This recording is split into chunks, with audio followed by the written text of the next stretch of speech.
안녕하세요. 원주시장의 종합복지관 정미영입니다. 인사드립니다.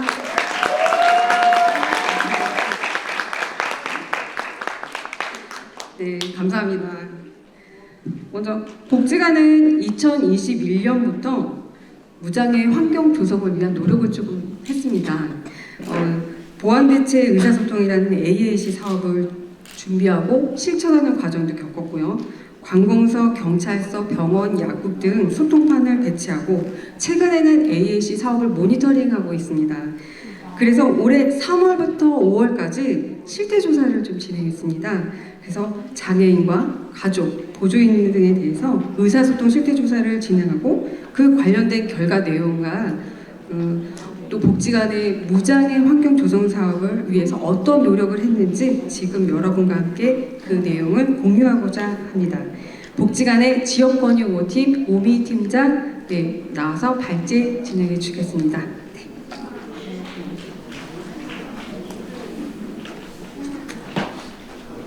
네, 안녕하세요. 방금 소개받은 지역권유 5팀장 오미희라고 합니다.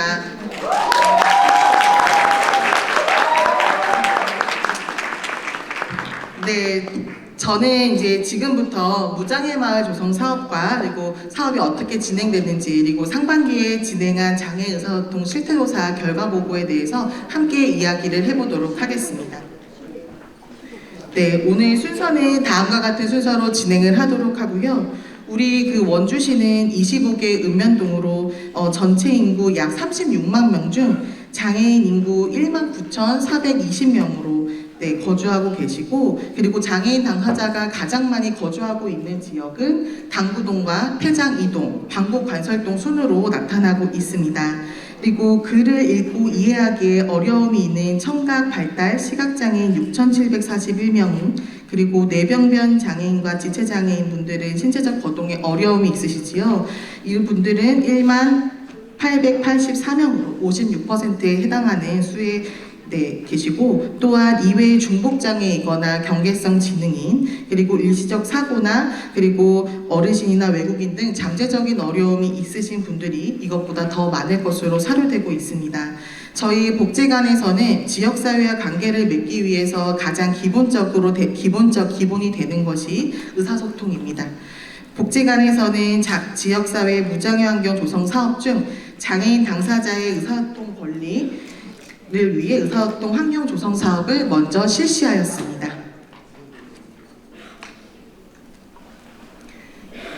2021년도부터 저희가 선진지 기관 견학을 시작으로 사업을 본격적으로 추진을 하게 되었고요. 복지관 내 환경 조성과 그리고 공공기관의 AAC 의사소통판을 비치하는 활동, 그리고 지역에 이런 의사소통 환경 조성을 위해 지역에 알리는 일들, AAC 캠페인과 그리고 사회공헌 매칭데이를 통해서 제안하는 사업 활동들을 계속 진행하였습니다.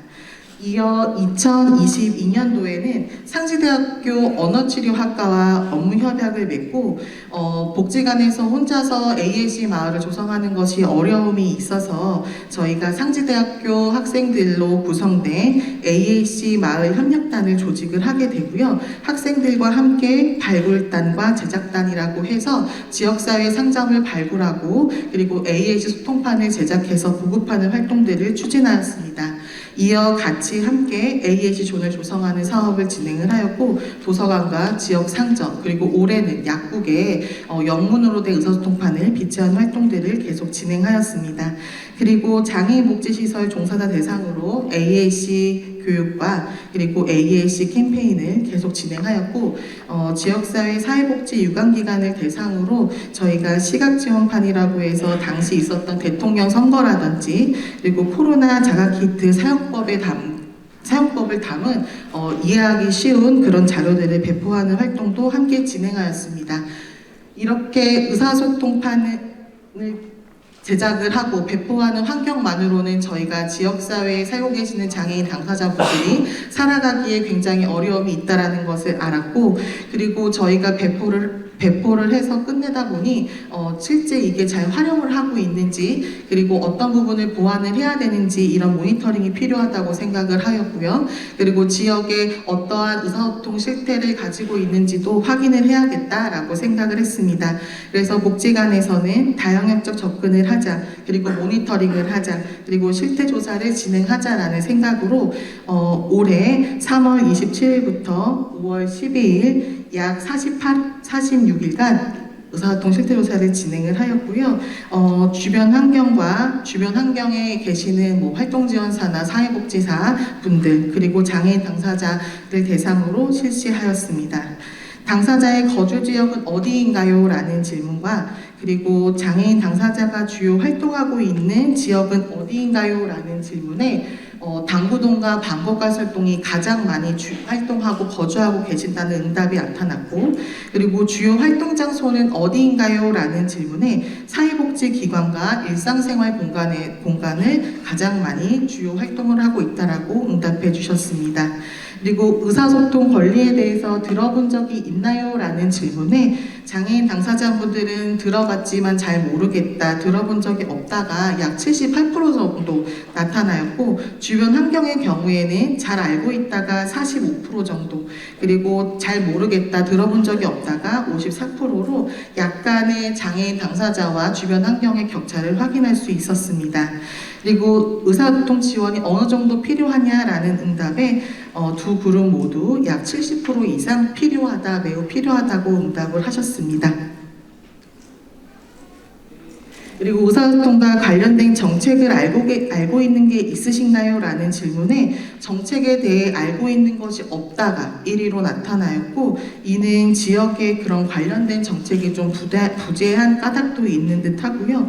알고 계신 정책으로는 발달장애인이 이해할 수 있는 읽기 쉬운 자료 발간과 의사소통 도구기기 개발 및 교육에 대한 정책을 알고 있다라고 응답을 해주셨습니다. 그리고 이러한 정책을 어떻게 알게 되셨나요? 라는 질문에 장애인 관련 기관을 통해서 많이 알게 됐다고 했고 이는 다양한 홍보 매체를 활용한 복지관의 역할이 좀 중요하겠다라고 생각되는 지점이었습니다. 그리고 사회적 편견으로 의사소통 제약을 받고 있다고 생각하시나요? 라는 질문에 장애인 당사자는 78%가 매우 그렇다라고 표현을 하셨고요. 주변 환경의 경우에는 그렇다가 50%, 그렇지 않다가 50%로 약 반반의 결과가 나타나고 있습니다. 그리고 소통에 어려움이 있을 때 주변 환경은 어떻게 하나요? 라는 질문에 대체로 장애인 당사자가 주체적으로 의사소통할 수 있도록 환경을 제공하고 그렇게 지원을 하고 계셨는데요. 그중 장애인 당사자 약 20% 정도는 나에게 물어보지 않고 말을 대신한다라고 응답해 주셨습니다. 그리고 어떠한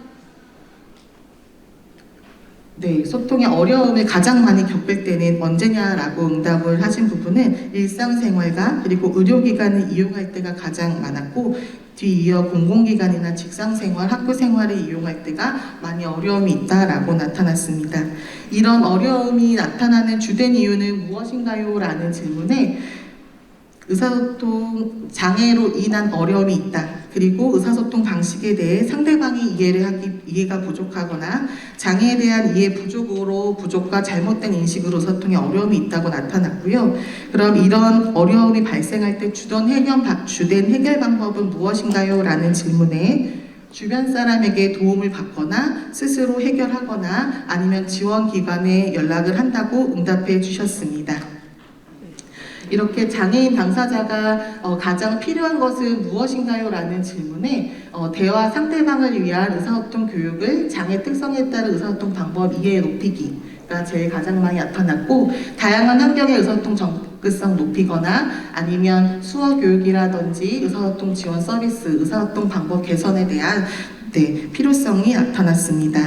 그리고 의사소통 교육을 받아야 된다면 누가 가장 많이 먼저 받아야 되냐고 여쭤봤을 때 가족이 가장 많이 필요하다고 이야기가 나왔고요. 그리고 뒤이어 사회복지 담당 인력이나 활동지원사 등으로 당사자를 늘 곁에서 거들고 계시는 분들이 우선적으로 해야 된다라는 결과를 확인할 수 있습니다.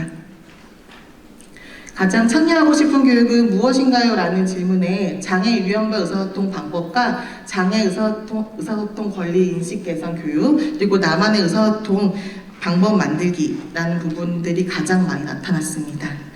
이렇게 실태조사는 우리 원주 지역의 좀 이를 통해서 원주 지역의 의사소통 권리 증진을 위해 대응하고 있는 자원에 대한 부분들은 이번 실태조사를 통해서는 좀 확인하기가 어려웠습니다. 이후 이러한 정보들을 좀 저희가 좀 더 확보를 해서 체계적인 추진을 위해 좀 지역을 알기부터 좀 우선을 해야겠다라고 생각을 했고요. 그리고 복지관 혼자서는 할 수 없는 일이기에 거버넌스 체계를 구축해서 접근하고 지원해야 함을 느꼈습니다. 자세한 내용은 잠시 뒤에 심포지엄에서 관련 내용이 언급될 예정으로 좀 생략을 하도록 하겠습니다. 저희 복지관에서는 의사소통 사업을 추진하면서 앞서 이야기한 것처럼 의사소통 환경만으로는 모두가 살기 좋은 원주를 만들기에 어려움이 있다고 생각이 됐습니다. 그래서 올해부터 모두의 마을 사업을 추진하게 되었고요. 우리가 살고 있는 지역사회는 지역사회와 가정환경은 비장애인 중심으로 된 환경들로 장애인 당사자가 보통의 일상을 누리기에 좀 불가능했습니다. 그래서 복지관에서는 장애인 당사자 및 그 가족을 위한 특별한 대우가 아니라 누구라도 평범하게 맞이해주는 안전하고 편리한 그런 모두의 동네였으면 좋겠다라고 생각을 했고, 그렇게 해서 저희는 복지관제 미션처럼 내가 직접 선택하고 우리가 함께 만드는 보통의 삶을 위해 다각도의 무장애 환경을 다음과 같이 추진하고자 합니다. 바로 상턱 없애기인데요. 저희가 원주 지역 모두를 다 먼저 같이 실시하면 좋겠지만 일단은 당구동과 방곡관설동 장애인분들이 가장 많이 거주하고 가장 많이 활동하고 있는 지역부터 시작을 하고자 합니다. 그래서 물리적인 턱과 의사소통의 턱, 주거생활의 턱, 총 3가지의 턱을 없애는 모두의 마을 조성 사업을 실시를 하고자 하고요. 모두의 마을 조성 사업은 이렇게 총 4가지로 좀 크게 분류를 해보았습니다. 첫 번째로는 모두의 마을 지원 사업입니다. 기존의 의사소통 환경 조성 사업이 모두의 마을 지원 사업으로 확대가 되었고, 의사소통 환경뿐만이 아니라 경사로나 마집의 설치 지원을 함께 진행을 하고자 하고요. 그리고 현재 법정 기준 300제곱미터 미만에는 편의시설 설치 의무가 없다 보니까 지역에 300제곱미터 그런 공간들이 굉장히 많이 있습니다. 그래서 그런 법적 기준 미만의 공중이용시설이나 아니면은 AS존을 희망하는 그런 곳들부터 같이 진행을 하고자 합니다. 그리고 두 번째로는 무장애 마을 정보를 지역에서 어디에 어떻게 환경이 조성이 되어 있는지 이런 것들을 확인할 수 있는 인프라가 굉장히 부족을 해서 저희 복지관 홈페이지 내에 모두의 마을 지도라는 지도를 구현을 해서 거기서 정보를 확인할 수 있도록 유도하고자 하고요. 그리고 네이버 카페 모두의 마을 만들기라는 카페가 현재 운영이 되고 있습니다. 이를 통해서 모두의 마을 활동가들이 어떻게 활동을 하고 있고 저희가 어떻게 환경을 마련해 가고 있는지의 활동기들을 그쪽에 같이 실어서 그렇게 지원을 하고 있는 상황입니다. 세 번째로는 장애인 당사자의 의사소통 권리 증진을 위한 ASC 교육이 올해 신규 사업으로 좀 진행을 해보았고요. 이 역시 또 상지대학교 언어치료학과랑 함께 학생들과 당사자와 1대1 이렇게 매칭을 해서 당사자의 의사소통 능력을 진단을 하고 그리고 맞춤형 의사소통 소통판을 제작을 해서 활용하는 그런 활동들로 계속 진행이 되었습니다. 다음은 스마트홈 모두의 홈인데요. 저희가 스마트홈 지원 사업을 현재 진행 중에 있습니다. 뇌병변, 지체, 중증장애인, 독거장애인 분들을 대상으로 주변의 IoT를 접목한 생활환경을 조성하여 안전하고 좀 독립적인 주거생활을 영위할 수 있도록 맞춤형 지원을 하고 있고요. 지원 품목과 같이 스마트홈을 지원을 현재 하고 있습니다. 그리고 두 번째로는 현재 스마트 기기와 일상생활 편의기기의 정보를 좀 습득하고 그리고 체험해 볼 수 있는 그런 공간들이 필요할 것 같아서 법인의 지원을 받아 저희가 복지관 내에 모두의 홈이라는 견본주택을 마련을 하였고요. 그래서 견학 사업도 함께 진행하고 있습니다. 스마트홈으로 달라진 당사자 일상을 한번 보겠습니다.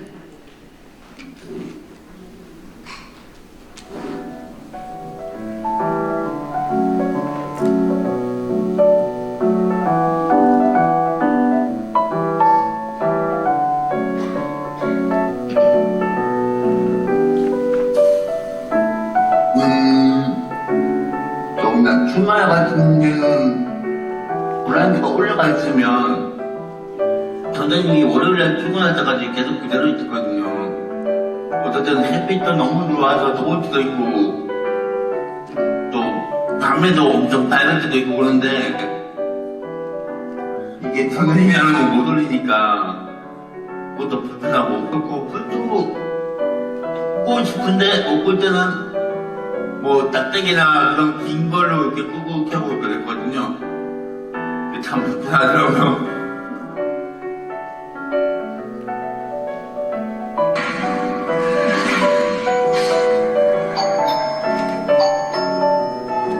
누구세요?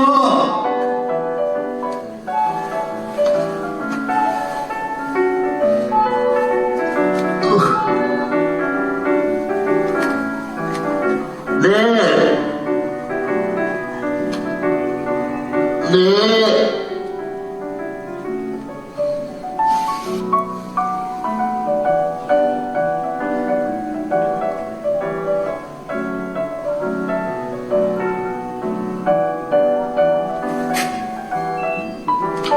들어오세요.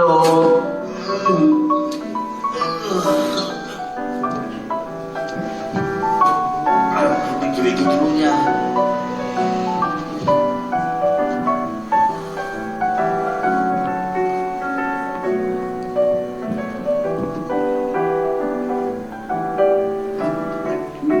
이 구글 뭘까? 알겠습니다. 조명 스위치에 전원을 끕니다. 스마트 홈으로 바뀌고 나서 삶의 그 질이 변화가 많이 됐는데요. 그 중에서 특히 현관문 여는 거는 본인이 할 수가 없거든요. 근데 제가 퇴근을 하고 뭐 손님이 오거나 친구가 올 때는 제가 문을 조금 빼꼼히 열어놓고 가야 돼서 가면서도 불안해요. 항상 그 사람이 그 시간에 빨리 오면 관계가 없는데 그 상대자가 좀 늦게 올 경우에는 문을 계속 열어놓기 때문에 위험한 곳이 좀 많아요. 그럴 때 불안했었는데 지금은 마음 놓고 퇴근할 수 있고 또한 이 브라인드를 열고 닫음으로 바깥도 내다볼 수 있다는 게 참 좋은 그 환경이 참 좋은 것 같습니다.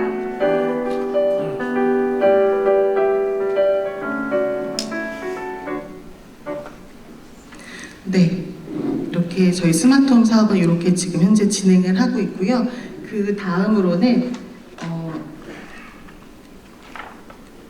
네, 모두의 마을 이제 협력단이라고 해서 기존에 이제 의사소통 관련된 AAC 마을 만들기 협력단이 모두의 마을 협력단으로 변경이 되었고 활동 범위도 의사소통 환경을 조성하는 것뿐만이 아니라 모두의 마을을 조성을 하기 위해서 지역사회를 같이 함께 돌아보고 도보 환경이 어떤지 의사소통 환경은 실제로 잘 이용이 되고 있는지 어떤 것들을 보완을 해야 되는지 그리고 교통수단은 어떤지 이런 것들을 좀 확인하는 활동들을 같이 좀 확장해서 지금 현재 진행을 하고 있고 그리고 모두의 마을 사업을 알리는 활동을 홍보 활동을 함께 하고 있습니다.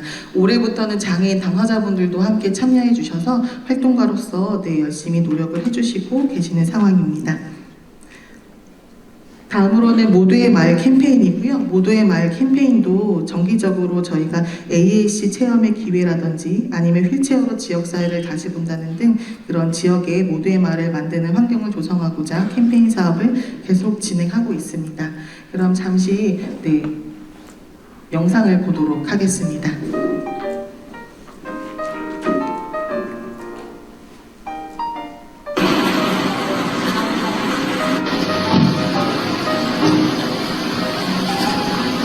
사장님도 직접 사장.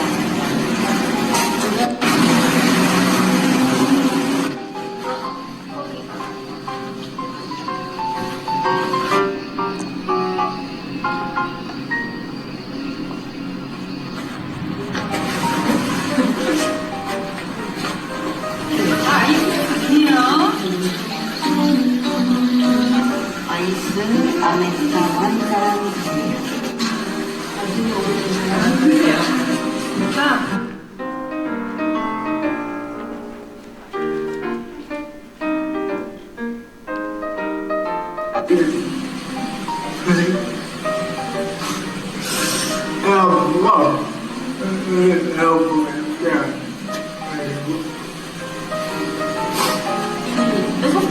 활성화되고 사실 많은 분들이 살아가면서 평안 생활을 하기를 기대해줬어요. 그리고 장애인분들의 자조적인 삶을 위해서 필요한 활동이라고 생각해서 그 활성화에 대한 기대를 했던 것 같아요. 글자나 의사소통이 안 통하더라도 그림을 보면서 소통할 수 있으니까 그런 점이 좋았던 것 같고, 장애인분들뿐만 아니라 어르신이나 외국인분들 이용하시는 거 조금 큰 장점을 가져왔다고 생각합니다. AAC 보완대체 의사소통 교육뿐만 아니라 실제 AAC가 어떻게 사용되고 있을지 직접 확인해 볼 수 있다는 점이 제일 기대되었습니다. 자체가 처음이다 보니까 활동하는 과정에서 어떤 일이 생길지 호기심이 생겼던 것 같습니다. 이런 활동을 통해 작은 관심으로부터 인식이 개선되었으면 하는 바람입니다. 미사일이 있는 뚝까지 이제 바라봐 주셨지만 좋고 관심이 있었으면 좋겠어요. 네, 이렇게 의사소통과 모두의 마을을 만들기 위해 현명단 분들이 활동을 열심히 해주고 계십니다. 보통의 삶이 가능한 모두의 마을을 만드는 것은 혼자서 만들어가기에는 어려움이 있습니다. 이러한 고민을 함께 해주시기 위해 이렇게 여러분들이 오셨으리라 생각이 됩니다. 함께 지역사회를 알아보고 모두가 접근 가능하도록 좀 체계를 구축을 했으면 하고요. 그리고 무장의 도시 원주라고 하면 바로 확인할 수 있는 그런 명칭들을 만들어서 좀 누구나 바로 인지 가능한 그런 것들을 좀 추진해 보면 어떨까 싶습니다. 다양함이 공존하는 사회입니다. 평균에 대한 편견이 만든 우리의 생활 환경은 평균의 기준에 모든 사람들이 맞추어야 했던 일상이었습니다. 많은 사람들이 맞춰야 했고, 그리고 평균의 기준에 벗어난 많은 사람들이 불편함을 지금까지 감수해야만 했습니다. 더 이상 불편해하지 않고 모두가 편리하도록 변화를 시켜보려고 합니다. 다양성에 대한 이해와 공감으로 시작 단계부터 함께 고민을 해보면 어떨까요? 이상으로 저는 무장의 도시 원주가 되기를 바라며 이상 마치도록 하겠습니다. 감사합니다.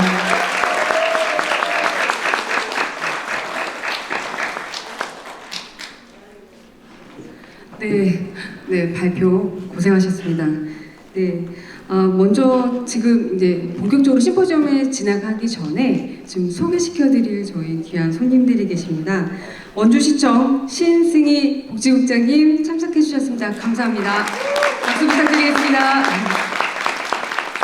네, 원주시의회 김혁성 의원님 참석해 주셨습니다. 감사합니다.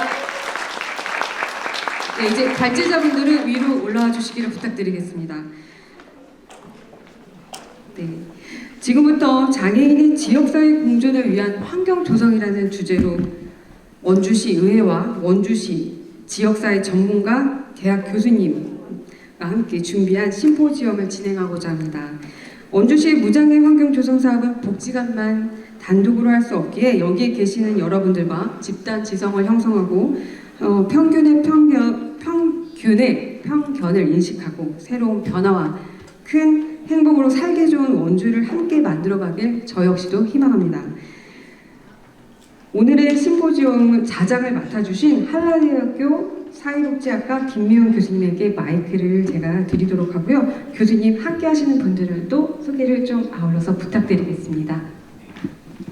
네, 안녕하세요. 인사드리겠습니다. 한라대학교 사회복지학과 김미영입니다.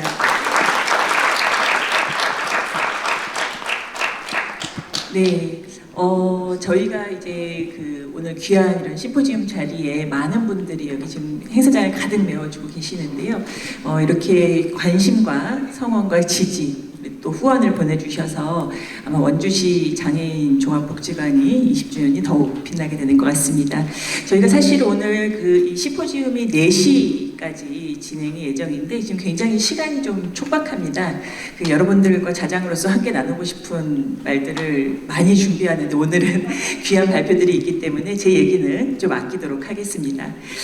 먼저 저희 오늘 발제를 맡아주신 분들을 한 분 한 분 소개를 드리고 순서대로 발제를 좀 들어보는 시간을 갖도록 하겠습니다.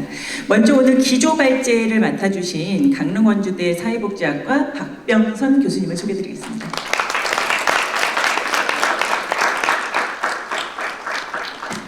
네, 상지대 언어치료학과 최경순 교수님 소개드리겠습니다.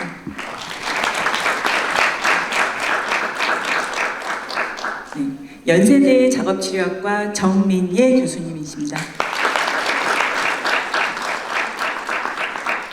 다음으로 원주시 자립생활지원센터 김용섭 소장님 소개시켜드리겠습니다.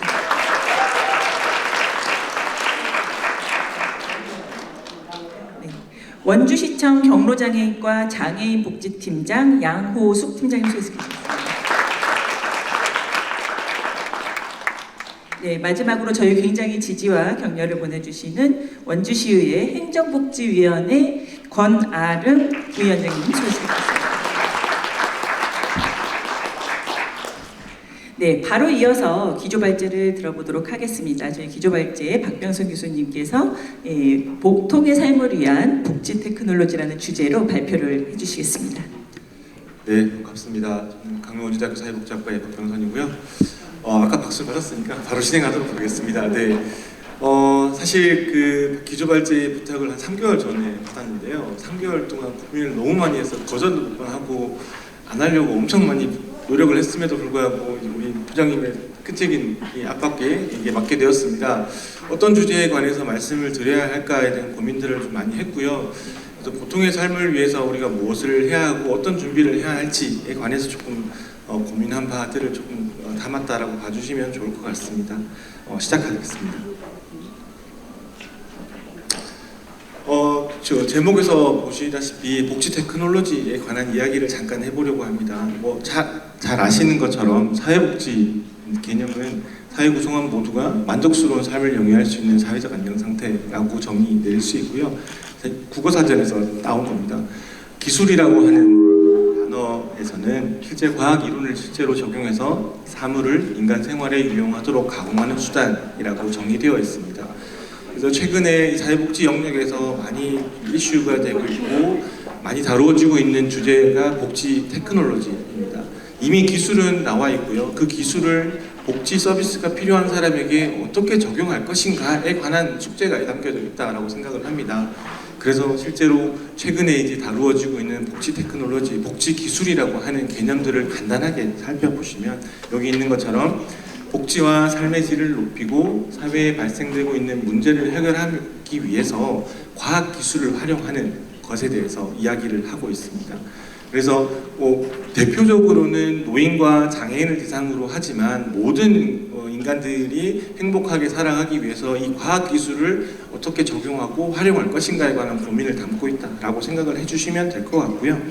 이런 복지 테크놀로지를 영역별로 좀 구분을 했을 때 여기 자료에 보이시는 것처럼 자기관리의 영역이나 혹은 스마트홈, 이동, 소통, 정보 접근 기술 이런 다양한 형태의 어떤 그 기술들이 이미 많이 개발이 되어 있습니다.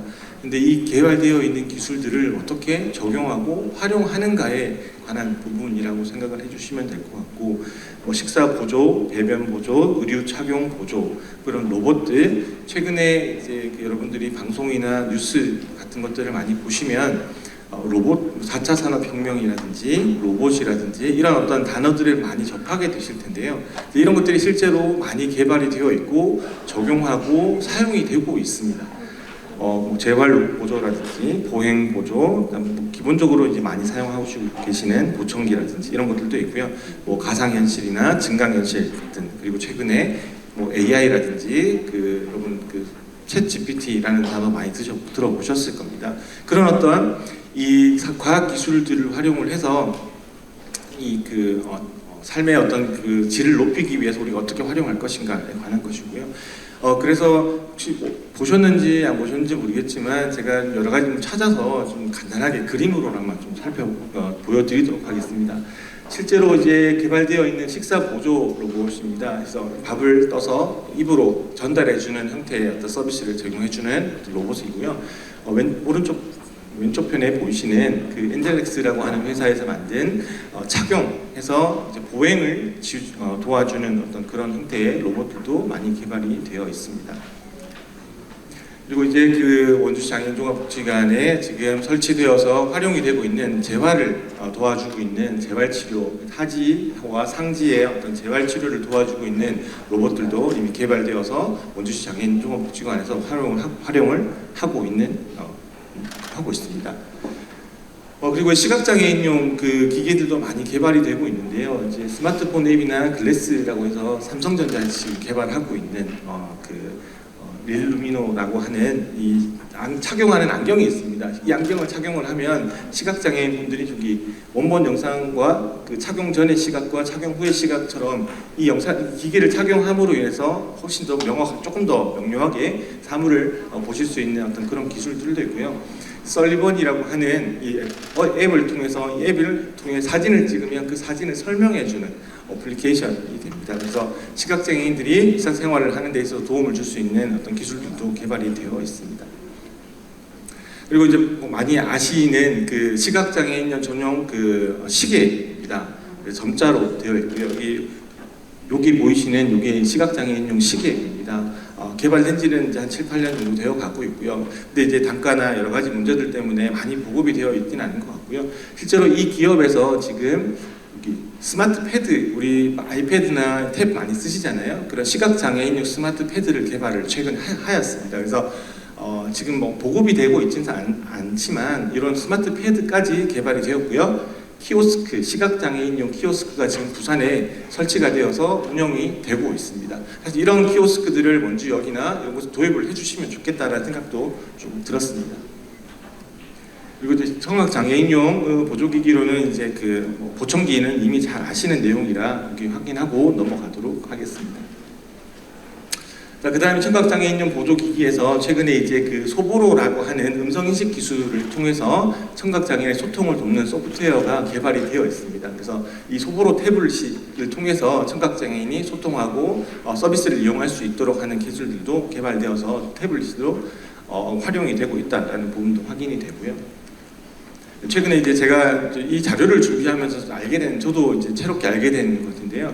발달장애인용 스마트 조끼라고 해서 발달장애인이 도전 행동을 하거나 이렇게 좀 자기의 흥분을 주체하지 못할 때 이 스마트 조끼의 버튼을 누르면 심부 압박을 해줍니다. 그러니까 의료용으로 이렇게 충분히 안전한 상태에서 압박을 해주면서 심리적 안정을 느낄 수 있도록 온도도 높여주면서 따뜻하게 압박을 해주면서 이 흥분된 상태를 가라앉힐 수 있도록 도와주는 형태의 그 자켓이 조끼가 개발이 되어 있고요. 여러 가지 혁신상이나 이런 것들을 국가에서 많이 지원을 받고 지금 운영이 되고 있고요.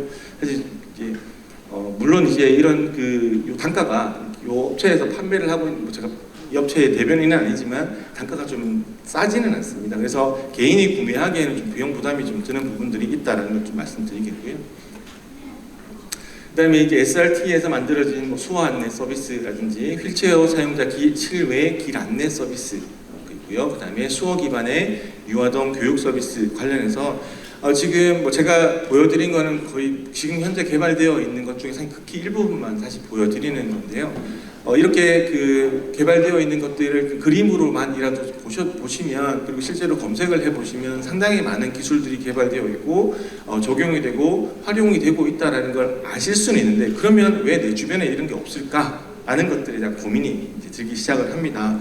여기서 나오는 이 많은 업체들에서 기업에서 이런 제품들을 만들어내는 건 그냥 하는 건 아니거든요. 사실 많은 비용과 투자와 이런 것들을 통해서 이제 개발이 되는데요. 이제 그런 것들을 이제 무상으로 우리가 이용할 수 있으면 가장 좋겠지만 그렇지 못하는 상태라는 것들 말씀드리고요. 그리고 이제 우리 이후에 다른 발제자분들께서 다 말씀을 해주시겠지만 스마트 홈에 관한 최근에 관심도가 많이 높아지고 있다는 것도 좀 확인을 할 수 있고요. 실제로 국립재활원에서 스마트홈 구축 가이드라인을 2년, 3년 정도 준비를 해서 이제 스마트홈을 이렇게 만들어야 한다라는 것들에 대한 가이드라인을 만들기 위해서 지금 연구를 진행을 하고 있다라고 말씀드릴 수 있겠습니다. 그래서 25년이 되면 이제 상용화 제품이라든지 가이드라인이 만들어져서 좀 더 보급이 될 것이다라고 우리가 확인할 수 있고요. 실제로 한국장애인개발원에서 23년 3월 기준으로 거주시설의 IoT 활용 디지털 통합 돌봄 시범 사업을 추진을 하고 있습니다. 그래서 생활시설 내에서 이런 안전에 어떤 위험도가 발생을 했을 때 대응할 수 있는 스마트 시스템을 개발하고 실제 적용하고 있는 사업들도 진행이 되고 있다라는 것들을 말씀드릴 수 있겠습니다. 지금까지 말씀드린 이런 여러 가지 많은 기업과 혹은 제품이나 기술들이 결국 이제 우리 장애인들의 일상생활을 도와주고 아까 이제 장애인복지관의 3대 비전인 것 같습니다. 이동권과 거주 생활시설, 그러니까 생활하는 곳 안에서의 어떤 턱을 없애고 이동하는 곳에서의 턱을 없애는 그런 어떤 모든 것들이 결국 유니버설 디자인이 반영이 되어야지 이루어지지 않을까라는 생각이 좀 들었고요. 그리고 이 유니버설 디자인이나 이런 자료를 준비하면서 제가 보면서 너무 기뻤던 게 여기 밑에 우리 원활음 의원님도 계시지만 원주시에서 무장애 도시계획 추진 특별위원회를 7월부터 추진을 하고 계시다라는 소식을 접하면서 상당히 고무적이다라는 것들을 좀 느꼈고요. 그리고 아마 다음 발제자분들께서 말을 틈을 해주실 것 같습니다. 그래서 궁극적으로는 이런 유니버설 디자인이 원주시에 확대 보급이 될 수 있도록 이렇게 시청에서도 좀 더 많은 관심을 가져주시고 우리 시의회에서도 관심을 가져주실 필요가 있을 것 같고요. 이런 많은 기술과 제가 늘 이제 저희 학생들에게나 이렇게 만나는 많은 분들에게 말씀드리는 건 뭐냐면 기술은 이미 있습니다. 이 만들어진 기술을 어떻게 사회복지 현장으로 끌고 올 것인가에 관한 고민이 너무나 필요한 시기다라는 것들을 말씀드리겠고요. 사실 이런 기술이 만들어지고 확대되고 계속 새로운 기술들이 개발이 되고 있지만 결국 여기 있는 것처럼 이 결과물을 접근하는 데 있어서 이렇게 부족한 부분, 특히 예산적인 부분이 상당히 필요하다라는 겁니다. 사실 기업에서 기부를 하든 좀 사회 기여 측면에서 좀 보급을 해달라고 요청을 할 수는 있지만 제공해 줄 수 있는 범위라는 것이 한계가 있습니다. 그럴 수밖에 없고 기업은 이윤을 추구하는 목적을 가지고 있기 때문에 그 이윤을 깎아가면서 사회복지를 해달라고 요청할 수는 없거든요. 그래서 그렇게 개발되는 기술들을 우리가 활용할 수 있는 방법들에 관한 고민들이 좀 필요할 것 같고요. 마지막으로 정리를 하겠습니다. 복지 테크놀로지는 상당히 보시는 것처럼 엄청나게 비약적으로 발전을 하고 있습니다. 실제로 찾아보시면 새로운 어떤 기술들은 거의 자고 일어나면 생기는 것처럼 많이 발달을 하고 있고요. 어떻게 적용할 것인가에 관한 고민들이 필요하고요. 이러한 고민들을 통해서 우리가 시에서만 고민하는 것이 아니고 학교에서만 고민하는 것이 아니라 이 모든 이해관계자들이 모여서 함께 머리를 맞대어서 고민을 해야 되지 않을까라는 생각을 하고 있습니다. 그래서 마지막으로 그냥 그림을 하나 그려봤습니다.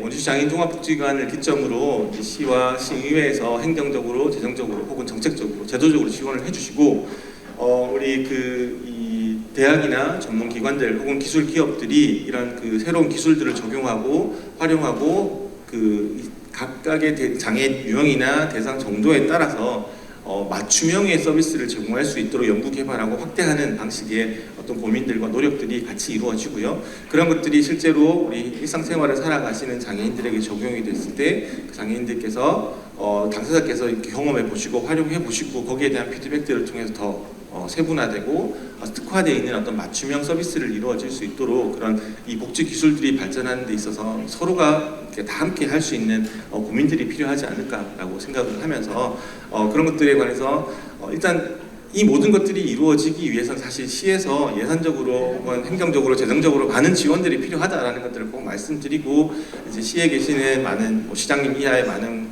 공무원분들뿐만 아니라 의회에 계시는 많은 분들께서 관심을 좀 기울여 주시고 함께 노력해 주시면 좋겠다라는 말씀드리면서 기조발제를 마치도록 하겠습니다. 감사합니다.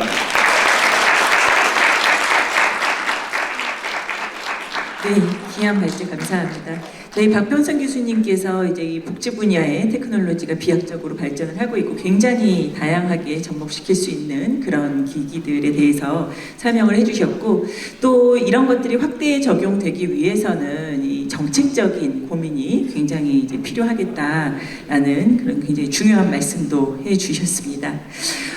저희 시간상 바로 연이어서 다음 발제를 들어보도록 하겠습니다. 다음 발제는 저희가 장벽 없는 모두의 의사소통 도시 원주라는 주제로 상지대 언어치료학과 최경순 교수님께서 발표해 주시겠습니다. 박수로 청해 듣겠습니다.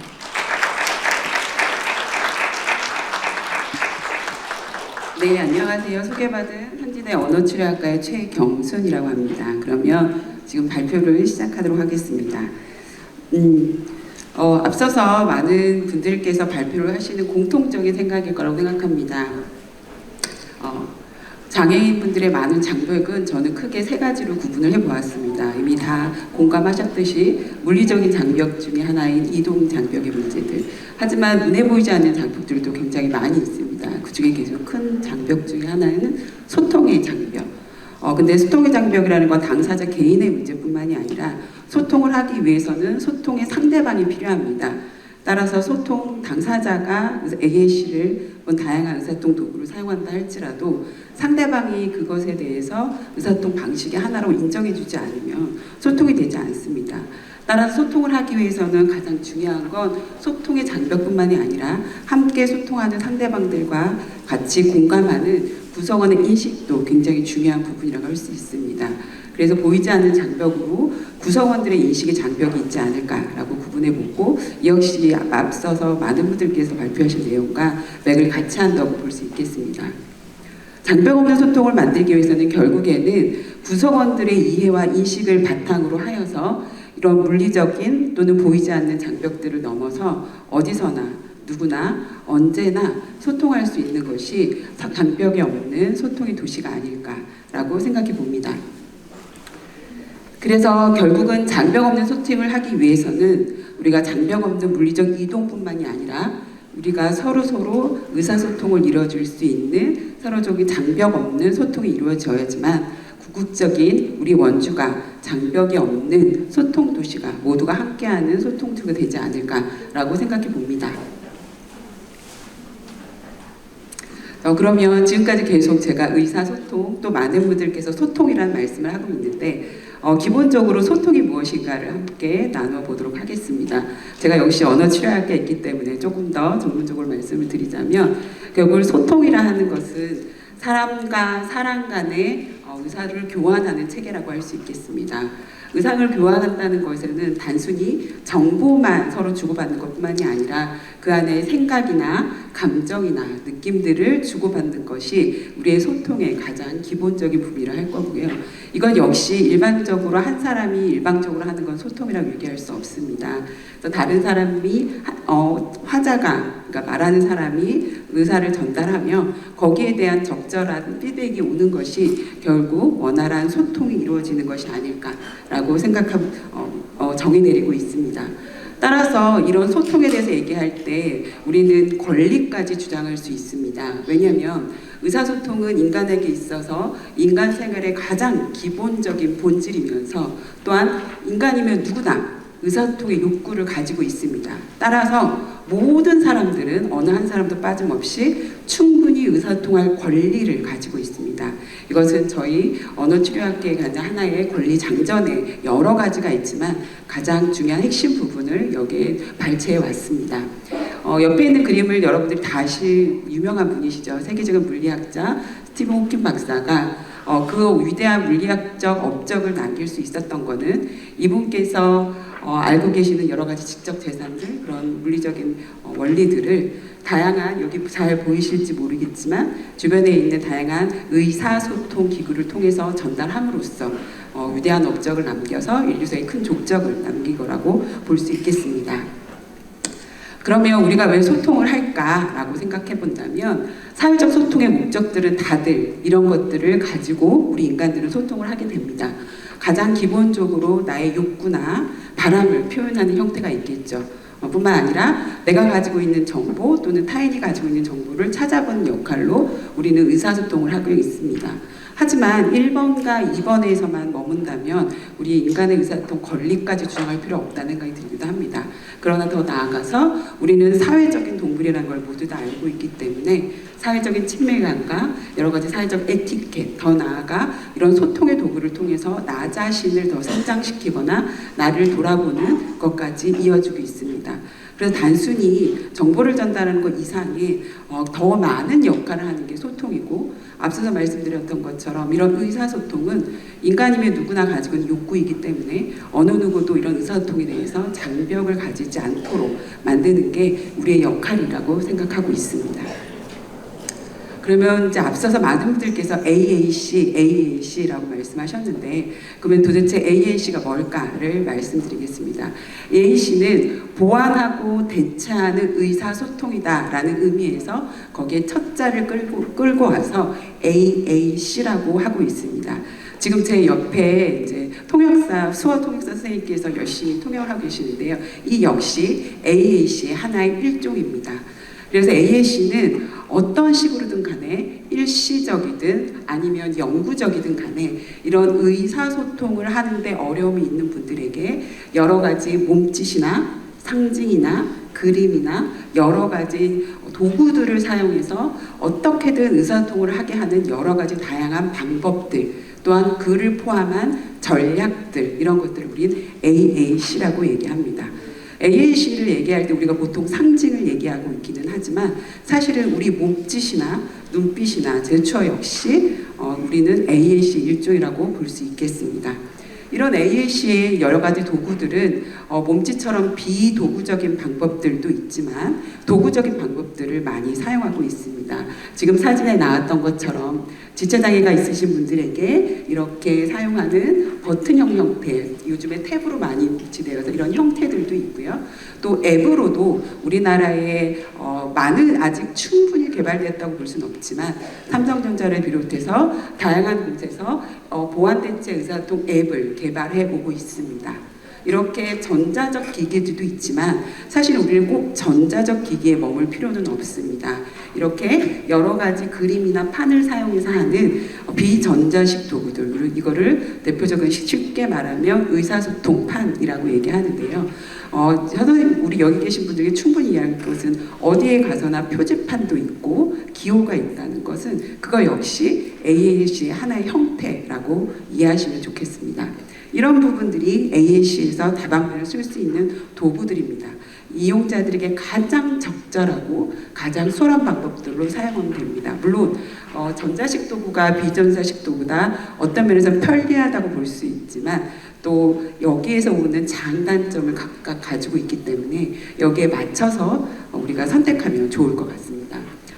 이렇게 보완대체 의사소통을 활용하면 결국에는 우리가 어떤 걸 꿈꿀 수 있느냐를 바라볼 때는 모두의 의사소통 도시를 정말 만들 수 있을 거라고 저는 판단합니다. 그 이유는 우리 장애인분들에게 가장 큰 문제 중에 하나는 이분들이 이동의 어려움도 있지만 이분들이 스스로 본인의 의사를 표현하지 못하기 때문에 내 의사를 대신 표현해줄 분들이 옆에 있어야지만 이동을 하거나 상호작용을 할 수 있습니다. 그렇지만 AAC를 통해서 의사소통 기회를 좀 더 확대할 수 있고, 그럼으로써 방 안에만 머물러 있었던 우리 장애인분들이 지역사회에 나와서 다양한 활동에 참여할 수 있는 기회를 제공해 줄 수 있으며, 결국에는 이건 궁극적으로 우리 장애인분들의 독립성과 능동성, 자주성을 촉진할 수 있는 하나의 모티브로 작용할 도구로서 마련될 수 있을 거라고 생각합니다. 이거 역시 저희 언어치료 분야에서도 꿈꾸는 분야이기라고 합니다. 그러면 그동안 우리 원주에서는 어떤 노력을 했을까? 앞서 원주시 장애인 종합복지관에서도 많은 발표가 있었지만 함께 이루어졌던 여러 가지 것들을 한번 말씀을 좀 드려보도록 하겠습니다. 우리 상지대학교 안에서는 발달장애 통합지원센터를 지금 꾸려가고 있는데요. 여기 안에서 AAC를 통해서 자조기술과 생활규칙과 또 능동적 의사소통을 좀 이루어질 수 있도록 노력을 하고 있습니다. 예를 들자면 여러 가지 생활규칙을 기호를 통해서 나타난다거나 아니면 생활의 자조기술들을 먼저 여기 보셨던 것처럼 작게 보이실지 모르겠지만 라면을 끓이는 방법을 그림으로 보여주고 있거든요. 이렇게 라면을 끓이는 방법을 통해서 충분히 익히고 자조기술을 습득할 수 있는 방법들로 사용하고 있습니다. 뿐만 아니라 학교 내 여러 가지 시설들도 역시 이런 사전 교육을 통해서 우리 아이들이 독립적으로 움직일 수 있도록 노력해 오고 있습니다. 뿐만 아니라 우리 학교 차원에서 또 원주시 장애인 종합복지관과 함께 코로나 시기에서는 이렇게 코로나를 어떻게 대처해야 될지에 대한 안내문도 의사통판도 만들었고, 여기 영문판도 보이시겠지만 아까 AAC를 소개할 때 영구적일 수도 있지만 일시적인 의사소통 문제가 있을 수 있습니다. 그 대표적인 부분이 외국분들일 수도 있겠죠. 그래서 그런 분들에게 그 보급을 하기 위한 영문판, 베트남어판, 중국어판을 AAC 그 코로나 의사소통판을 보급하기도 하였습니다. 뿐만 아니라 이렇게 당사자 그리고 종사자 교육도 실시하였고요.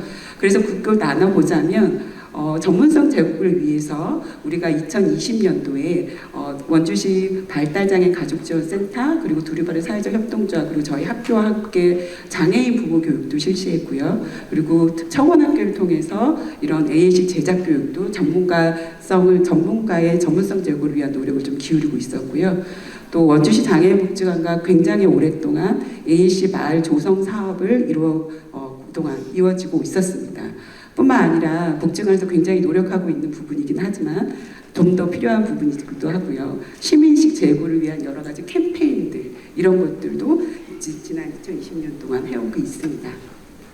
자, 이런 그 예시이기 때문에 한번 이렇게 보시고 진행되고, 한마디만 말씀드리자면 올해 진행했던 개별 그 의사소통 이용자들의 개별 특성에 맞는 의사소통판을 제공하고 있었습니다. 그래서 학생들과 함께 개별적으로 제공하고 이어져 오고 있습니다. 자, 타 지역 사례는 그런 보내드렸던 자료를 보고 참고해 주시면 좋을 것 같고요. 결국에는 우리가 많은 노력을 이렇게 해오고 있지만 아직은 부족한 부분이 좀 더 많이 있다고 판단됩니다. 특히나 모니터링의 부분들 그리고 또 관공서와 연계돼서 조금 더 확대돼야 될 부분들 그리고 전문성을 제고하고 그리고 의사소통 당사자들의 부분들 이런 부분들이 조금 더 많이 이어져야 될 거라고 느끼고 있습니다. 앞서서도 발표를 하셨지만 무장화 도시계획이 추진된다면 앞으로 우리 당면허 과제들을 잘 이용할 수 있을 거라고 생각합니다. 예를 들자면 시 주도적인 제도적 지원을 통해서 의사소통 환경을 조성해주는 여러 가지 허브가 되는 기관이 만들어졌으면 좋겠다. 뿐만 아니라 원주 시민의 인식 제고 교육과 함께 당사자와 종사자들의 전문성 제고 훈련들은 조금 더 전폭적으로 이루어지길 바라고요. 또한 여러 가지 원주 시설 내에 의사소통판의 보급과 그리고 이런 자료들을 잘 개발하는 활동들이 앞으로 좀 더 있어지기를 바라겠습니다. 네, 그러면 여기까지 발표를 마치겠습니다. 감사합니다. 네, 감사합니다. 저희 최경순 교수님께서 AAC와 원주 의사소통 마을 조성을 위한 노력들에 대해서 설명을 해주시고 또 앞으로 중요한 과제들에 대해서 중요한 정치적인 제언들을 해주셨습니다. 저희가 시간이 빠르게 흐르고 있어서 지금 예정된 시간으로 하면은 나머지 4분의 발제자 분들께 1분씩 발표를 들어야 하는 상황입니다. 하지만 뭐 다들 아시다시피 저희 오늘 민관학에서 굉장히 모시기 어려운 중요한 역할을 해주시는 분들을 모셨습니다. 그래서 제가 부탁 말씀을 드리고 싶은 부분은 앞으로의 발제가 그래도 이제 귀하게 준비해 주신 만큼 잘 이루어질 수 있도록 혹시 이 추후에 그 시간 끝나고 약속이 되어 계신 분은 지금 바로 30분 정도 늦겠다라는 연락을 취해 주시면 저희가 좀 발제가 잘 진행될 수 있을 것 같습니다. 발제자 분들께서는 한 7분가량 정도로 발제를 좀 조정해 주시길 부탁을 드립니다. 다음 발표 이어서 듣도록 하겠습니다. 저희 연세대학교 작업치료학과 정민혜 교수님께서 나 혼자 산다 스마트홈이라는 주제로 발표해 주시겠습니다. 네, 안녕하세요. 연세대학교 작업치료학과 정민혜입니다. 저는 진짜 발표를 짧게 할 수 있을 것 같아요. 왜냐하면 먼저 오 팀장님 발표에 스마트홈이 뭔지 영상 다 보셔가지고 쓰고 계신 분들도 계시고 또 이제 관심도 이미 많이 생기셨을 것 같아요. 그래서 이제 스마트홈을 어떻게 구현할지 거기에 대해서 좀 간단히 설명드리도록 하겠습니다. 요즘 우리나라에서는 보건복지부부터 이제 지자체에 이런 커뮤니티, 지역사회에서 서비스를 굉장히 많이 하고 있고요. 그런 내용 중에 이렇게 가정환경 수정을 통해서 스마트홈을 지원해주는 그런 사업이 많습니다. 지금 원주시 장애인복지관도 이런 스마트홈을 이렇게 구축해 주시고 정말 좋은 서비스를 해주시고 계신 걸로 알고 있습니다. 그래서 지금 굉장히 많은 이제 지역사회 중심에서 장애인분들이 건강하고 또 교육도 잘 받고 잘 살고 또 여러 가지 사회에 참여할 수 있는 그런 서비스가 지금 많은데요. 특히 이제 가정환경 수정, 스마트홈은 예전에는 가정환경 수정 그러면 뭐 경사로를 만들고 또 이제 뭐 집안에 뭐 목욕탕을 수정한다든지 그런 거였는데 요즘은 이렇게 스마트홈을 아까 영상에서 보셨듯이 그렇게 편하게 음성으로 명령을 한다던가 내 스마트폰으로 제어를 할 수 있는 그런 스마트홈으로 요즘 발전하고 있습니다. 그래서 스마트홈은 이제 사람이 거주하고 생활하는 공간 및 기기에 정보통신 기술을 접목하여서 안전하고 편하고 경제적이고 즐거움의 가치를 제공해주는 기술 및 서비스 환경으로 정의를 하고 있습니다. 이 스마트홈은 다만 뭐 장애인분들뿐만 아니고 노인들 그리고 일반인들 모두에게 꿈의 집입니다. 네, 그래서 요즘은 이게 굉장히 쉽습니다. 이게 그 기술이나 비용이 얼마나 들지 지금 많이 궁금하실 텐데요. 스마트폰 다 갖고 계시죠? 예, 스마트폰 있으시고 집에 와이파이 있으시죠? 예, 와이파이 있으면은 그 다음에 이제 몇 가지 도구만 필요하면 되는데 혹시 클로바, 뭐 지니 이런 거 갖고 계세요? 네, 그럼 더 쉽습니다. 예, 그러면 이제 거진 스마트홈을 구축하실 수 있습니다. 그래서 이제 뭐 화재 감지기라던가 가스 탐지기, 그 다음에 뭐 방범 이렇게 우리가 움직이면 불 들어오는 거, 그 다음에 이제 보일러 온도 내리고 냉방기 켜는 거, 이제 이런 것들이 이제 다 센서로 작동을 하게 되는데요. 이런 우리가 가지고 있는 스마트폰하고 와이파이하고 이런 뭐 지니, 클로버 이런 거가 이제 있으면 이제 이런 게 컨트롤러가 돼요. 이렇게 우리가 스위치 내렸다 켰다는 게 이제 다 컨트롤러거든요. 이런 것도 컨트롤러고. 그래서 여러분은 이제 다 컨트롤러를 가지고 계신 거고요. 그 다음에 와이파이, 좀 통신 속도가 빠르면 더 좋습니다. 예, 그래서 지금 뭐 LG전자, 뭐 삼성, 그래서 요즘은 가전제품 선전할 때도 밖에서 보일러 틀고 밥하고 다 전화로 해놓고는 집에 가면 밥이 돼 있고 집도 따뜻해져 있잖아요. 이제 이런 가전제품 회사나 이런 네이버, 카카오 이런 데서도 다 이제 스마트홈을 여러분한테 지원을 하고 있는 거죠. 그래서 플랫폼이라는 거는 이제 LG끼리, 삼성끼리 이런 거는 이제 폐쇄형이고 개방형은 내 LG로 삼성을 제어하고 또 삼성으로 LG를 제어할 수 있는 게 개방형입니다. 네, 그래서 이제 이런 것들 이제 제가 이제 뒤에 예시를 보여드리는데요. 40만 원이면 돼요. 40만 원. 예, 40만 원으로. 예, 그리고 아직 방문 횟수도 2번이면 가서 깔끔하게 정리가 됩니다. 그래서 지금 아까 기조별제 주신 박병선 교수님께서 아까 국립재활원에서 이런 연구를 하고 계시다 했는데 지금 저희 학교에서 김종배 교수님이 이 연구를 지금 하고 계십니다. 예, 그래서 이제 이렇게 모니터링을 하는데 우리 연구를 하면은 이제 장애인분들하고 하면 나 이거 어려워서 못 쓸 것 같아요. 이거 좀 귀찮아요. 이제 이런 말씀을 많이 하시거든요. 근데 좀 연습해 보시면 금방 이제 익숙하게 스마트홈을 사용하실 수가 있어서 약간의 아주 훈련, 아주 정말 하루 이틀, 뭐 길면 일주일 정도 훈련하면 아주 익숙하게 잘 쓰실 수 있습니다. 예, 그래서 예시를 보면 커튼도 전동 커튼으로 일단 뭐 만들어 놓으면 음성 입력으로 닫았다 열었다 할 수 있고 문도 열었다 닫았다, 그 다음에 이런 스탠드, 조명, TV, 또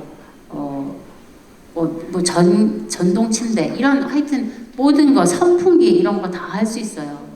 이렇게 전기만 꽂을 수 있는 거면. 그래서 예를 들면 내가 불을 켤 수 있으면 좋겠다, 내가 문을 열 수 있으면 좋겠다, 선풍기를 켤 수 있으면 좋겠다, 커튼을 열 수 있으면 좋겠다라는 그런 이제 다 욕구가 있으실 텐데, 거기에다가 이제 여러분이 갖고 계신 뭐 클로버 같은 음성 입력, 스마트폰, 그다음에 센서를 붙이면 되는데요. 진이 켜보세요. 진이야? 옛날엔 이렇게 켰죠. 요즘은 말로 켜줍니다. 그래서 이런 스위치를 다 이제 이런 컨트롤러에 같이 함께 붙여서 나의 이런 리모컨 같은 걸로 이용을 하면 되는데, 요거를 잘 설치를 기계랑 이제 통신을 하게끔 설치만 하면 되고, 이 스위치 가격이 뭐 2만 원에서 3만 원 뭐 이렇게 비싸지 않아요. 그래서 우리 원주시에서도 예산이 많이 들지 않기 때문에 우리 장애인분들이 다 집에서 이렇게 스마트홈을 구축해서 편리하게 사셨으면 좋겠다는 생각이 듭니다. 이렇게 요거 하나 붙인 거죠? 이거 원래 있던 거에다가 준비를 해놓으려고 하거든요. 그러니까 나만 신경 맡았을 때라도 괜찮아요. 스위치 다니까 조금 어떠세요? 뭐 장점 같은 거 혹시 있으세요? 편해요, 제가. 뭐 예를 들어 문 열어주는 게 편안하고 밥 먹다가도 내가 열어줘요. 그러셨구나. 여기 앉아서 텔레비 볼 때 물론 열어주지만 저까지 안 가고 그냥 열어주지. 여기서 여니까 너무 좋아요. 맞아요. 어머님 저 옛날에 늦게 왔어요. 안 계실 때 왔을 때 문 여주. 좀 넘길게요.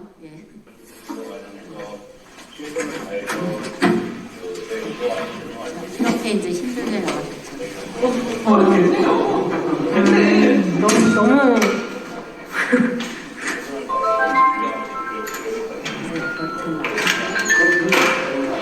스마트폰인데 내가 그 이제 뭐 여름 같은 데는 이제 너무 빠르잖아요, 뭔데?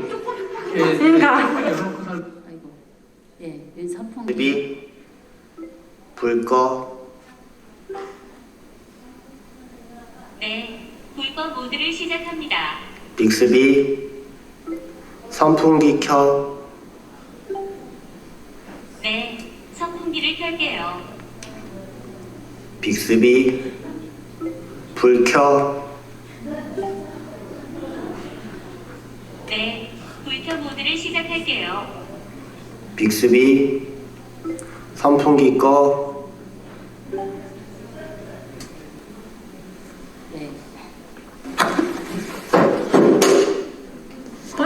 커튼 열어주세요. 닫아주세요. 이제 핸드폰 가지고 7시 이럴 때 자동으로 열리게 설정하는 거? 그게 편하고. 여기다 하지 말고 옆방에 됐었으면 열어주세요. 가고 나서 그랬을 거예요. 그러셨구나. 안방이 더 춥거든요, 거실보다. 이렇게 이제 우리가 생각하는 것보다 비용도 굉장히 적고, 그래서 좀 적극적으로 우리가 이렇게 스마트홈으로 많이 구축하고 우리 원주시가 가장 먼저 이런 일들을 해나가면 좋겠습니다. 감사합니다. 정민혜 교수님 감사합니다. 단돈 40만 원이면 된다라는 말이 제 머리에 쏙쏙 박히는데, 뭐 이 자리에 정책과 예산을 결정하시는 분들께서도 꼭 기억해 주시기를 부탁드리겠습니다. 다음으로는 저희가 원주시 자립생활지원센터의 김용석 수장님께서 원주시 장애인 이동권 어디까지 왔나에 대해서 발표를 해주시겠습니다. 네, 반갑습니다. 김용석입니다. 저랑 안으로 긴장하게 됩니다. 왜냐하면 앞에서 네 분의 대학 교수님께서 전부 다 너무 좋은 자료를 가지고 영상을 오셔서 저도 이렇게 영상을 통해서 왔어야 되지 않나 생각을 하면서 좀 후회가 됩니다. 저는 책자에는 119페이지부터 참조를 하시면 되겠고요. 오늘 원주시 장애인 종합복지관에 20주년의 심포지엄에 참여하게 되어서 매우 영광스럽게 생각을 하고요. 원주시 장애인 복지의 발전에 원주시 장애인 종합복지관이 큰 역할을 해줬다고 생각을 합니다. 20주년을 축하드리면서 오늘 저의 발전은 원주시 교통약자와 장애인들의 가장 기본적인 권리인 원주시 장애인 이동권과 더불어 장벽 없는 미래의 원주시에 대해서 얘기를 좀 하려고 해요. 그래서 책잘 좀 보시면 될 것 같고요. 네. 장애인 이동권을 하면 강원도에서 가장 2018년도 몇 년 전에 열렸던 그 평창 동계올림픽에서 그 장애인 이동권이 가장 문제점으로 대두가 됐어요. 벌써 5년이라는 세월이 흘렀는데요. 그 평창 동계올림픽이 마치면 우리 보통 요즘 아시안 게임에 패럴림픽 하지만 그런 패럴림픽이 장애인 올림픽이 하고 있는데 그 올림픽을 통해서 수행되었던 그 장애인 정책에 대한 많은 관심을 가지게 되었고요. 또 거기 그 안에서 한 파트로 했던 그 평창의 장애 포럼이라는 포럼이 있었어요. 거기에 그 포럼을 통해서 강원도의 장애인 인원권이 자연스럽게 관심사로 떠올랐던 기억이 있습니다. 또한 그 원주시에서 이동권을 가지고 2008년도에 좀 안 좋은 기억이지만 그 추운 겨울에 원주시청 앞에서 31일간의 노숙농성을 통해서 가장 그 이동권을 위한 활동 지원제도 이런 그 제도를 가지고 장애인의 목소리를 높였던 그 기억이 있는데요. 이렇게 그 이동을 권리인 장애 이동권은 모두에게 가장 기본적으로 필요한 권리입니다. 그것은 장애인에게서 필요하지만 비장애는 이미 가지고 당연히 누리고 있는 권리이기 때문에 그렇게 말씀을 드리고 싶습니다. 그렇기 때문에 특히 장애인에게는 더욱 권리로서 절실하게 느껴지는 것이고요. 장애인 이동권은 아시는 분은 아시겠지만 그 장애인들 버스를 타고 싶다라는 그런 슬로건으로 2001년도에 시작이 됐던 우리 장애인 이동권의 가장 시초가 됐던 운동이고요. 원주시가 지금 한 36만의 아마 인구를 가지고 있는데 강원도 최대 도시이고 또 사통 8단의 요충지잖아요. 원주시에 거주하는 인구가 한 2만 명, 19만 몇천 명 되는 2만 명이 파도이고요. 통계에 보면 제가 그 장애 개선 교육할 때 이제 항상 말씀드리는 건데 6가구 한 가구에 장애 가구가 있더라고요. 그래서 그만큼 우리 주위에는 장애인이 많이 있고 장애인과 함께 생활을 한다고 해야 할 것입니다. 장애인 지역에서 함께 생활하고 모든 영역에서 완전하게 참여하기 위해서는 이동할 권리 그리고 정보나 사회 환경의 접근 및 이용할 수 있는 권리 등이 보장되어야 합니다. 최근 들어서 오늘도 이제 심포지엄의 주제이지만 무장애 도시에 대한 그런 관심이 상당히 높아지고 있는데요. 이런 장애인뿐만 아니라 고령 인구의 증가와 질 높은 삶에 대한 추구는 그 성장과 속도 중심의 도시보다는 친환경적이고 인간 중심적인 도시를 더욱 요구하게 되었습니다. 그렇다면 현재 원주시는 장애인이 살만한 도시인가? 물리적 장벽과 사회적 장벽에서 장애인과 미장애인이 과연 구분 없이 살아갈 수 있는 환경인가? 여기에 대해서 좀 생각을 해봤으면 좋겠습니다. 2021년도 12월 30일 날 국회 본회의에서 교통약자 이동 편의 증진 일부 개정 법률이 통과되었고요. 올해 7월 19일을 통해서 시행령이 실시가 되었습니다. 이 해당 그 시행령의 골자는요, 이제 앞으로 그 노선버스에 대폐차를 할 때 전부 저상버스로 도입을 해야 된다는 겁니다. 저상버스 도입되고 임무로 도입되게 되고 특별교통수단에 대한 그 운영비에 대한 그 국고 지원의 마련에 근거가 마련인데요. 기획재정부가 예산이 과도하게 투입된다면서 법안 통과를 강력하게 반대했는데 장애인들의 그 요구로 간신히 통과되었습니다. 그래서 저는 이 주무부서는 사실 내비는 똑같은데 원주시도 피할 수 없다고 생각을 하거든요. 그래서 대폐차되는 모든 버스를 저상버스로 교체해야 되고 또 버스 도입 시에 국비가 매칭이 되지만 즉시콜 그리고 연중 고유 24시간 운행, 광역 이동을 전제로 한 그런 그 특별 교통수단의 운영은 자율이 아니라 의무 사항으로 확대될 것이라고 생각합니다. 그래서 현재 교통부의 세부 시행령 개정을 통해서 이를 각 지자체에 공고사항이 아니라 의무사항으로 부여하는 방안을 강구하고 있습니다. 그래서 그 현재 교통약자 이동 변경 증진법 시행규칙에서 규정하고 있는 원주시의 법정 대수는 충족되었습니다. 충족되었지만 지금 문제는 장애 정도가 심한 장애인 150만 한 대의 이제 의무 법정도 됐습니다. 근데 그런 장애 정도가 심한 장애인의 의무지만 정작 이용은 교통약자로 규정해 놓아서 교통약자가 우리 보통 생각하면 거의 인구의 한 4분의 1 정도는 된다고 생각합니다. 그래서 그 교통약자가 그런 그 특별 교통수단을 이용하기 때문에 정작 그 휠체어 장애인들은 이용하는 시간에 이용을 못하고 이런 문제가 됐습니다. 그래서 운행 차량도 보통 대수가 도입되었다고 보라고 있지만 차량 한 대당 한 16시간 운행, 그리고 운전원수도 차량 한 대당 2명이 보장되어야 된다고 생각합니다. 그래야 출퇴근 시간을 포함해서 이용 많은 시간대에도 장애인 콜택시가 빠르게 운행이 될 수가 있는데 현재 원주시는 1.14명, 운전원이 이렇게 돼 있거든요. 그래서 사실은 그 운전원 수가 좀 많이 충족돼야 된다고 생각하고요.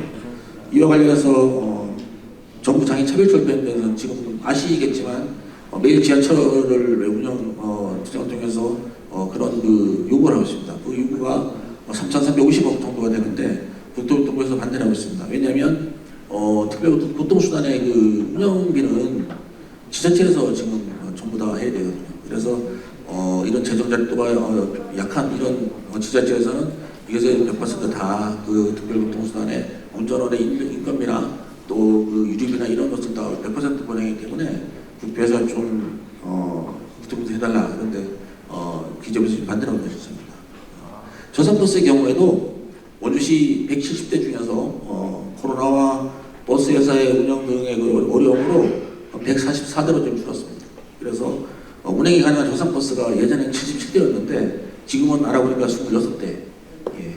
그것도 뭐 그 리프트가 많이 이제 망가지고 이런 거고요. 그래서 창의연도에는 뭐 저상버스 보조금 예산이 한 42대 증차를 계획하고 있다고 합니다. 그런데 그것은 잘 우리가 좀 지속적으로 좀 해야 될 거고요. 그렇다면 이제 장애인 이동권 보장을 위한 방법은 간단합니다. 제가 말씀드렸다시피 모든 노선을 저상버스와 리프트 장착이 가능한 버스를 교체하고 특별교통수단의 대기 시간과 그 운행 범위를 장애인이 자유롭게 이동할 수 있을 정도로 적용하면 된다고 생각합니다. 이것은 뭐 가장 우리가 기본적인 얘기지만 이것이 공분이 맡기는 것이 예산의 논리인 거예요. 예산의 논리를 위한 장애인 차별이라고 생각합니다. 그래서 장애인 이동권은 비용의 문제가 아니라 권리의 문제입니다. 장애인 역시 비장애인과 마찬가지로 언제나 어디로나 누구든지 자유롭게 이동할 권리가 필요가 있습니다. 그래서 장애인이 결정하고 장애인이 스스로 움직일 수 있는 그런 사회를 만드는 것이야말로 무장애 도시에 한 걸음 더 가까이 가는 방법이라고 생각합니다. 장애인의 이동을 권리로 생각한다면 시민권의 관점에서 이동권은 반드시 확보가 되어야 한다고 생각합니다. 이제는 우리가 모두가 함께 살아갈 수 있는 도시를 꿈꾸고 있습니다. 장애와 비장애, 또 나이, 성별, 외모, 빈부, 그 어떤 차이로도 차별받지 않는 세상을 저희들은 만들려고 하고요. 그래서 이제 거리와 건물, 그리고 상점, 가장 접근이 어려울 수 있는 사람을 고민하면서 바꿔 나가야 합니다. 사실 세상에 턱과 계단이 편리한 사람은 아무도 없습니다. 장벽 없는 도시를 만들어가는 것은 비단 그 장애인을 위한 시설을 갖추는 것을 이야기하는 것이 아니고요. 우리가 무언가 대안적인 환경을 만들어야 한다면 그것은 가장 불편한 사람에게 맞추는 것이 가장 넓은 도미의 사람들에게 닿을 수 있는 방법이라고 생각합니다. 이제 우리가 살아가고 있는 원주시에서 이동권을 비롯한 장벽을 없애는 과정은 조금이라도 불편함을 겪게 될 모두를 위한 것이라고 생각을 합니다. 그래서 배리어 풀과 유리보시설 디자인이 의무적으로 준비되는 원주시, 누구에게나 평등하고 그 공간에서 시민으로 존중받으며 자유롭게 살아갈 권리가 있다고 생각하고 있고요. 그래서 우리에게는 그럴 권리가 있다고 생각합니다. 그래서 우리가 그 누구도 배제되지 않는 세상을 위하여 노력을 할 것이고요. 오늘 심포지엄을 통해서 일시적인 관심과 보여주기식이 아닌 원주시가 진정으로 장애인이 살기 좋은 도시로 거듭나기를 바라면서 발전을 마치도록 하겠습니다. 감사합니다.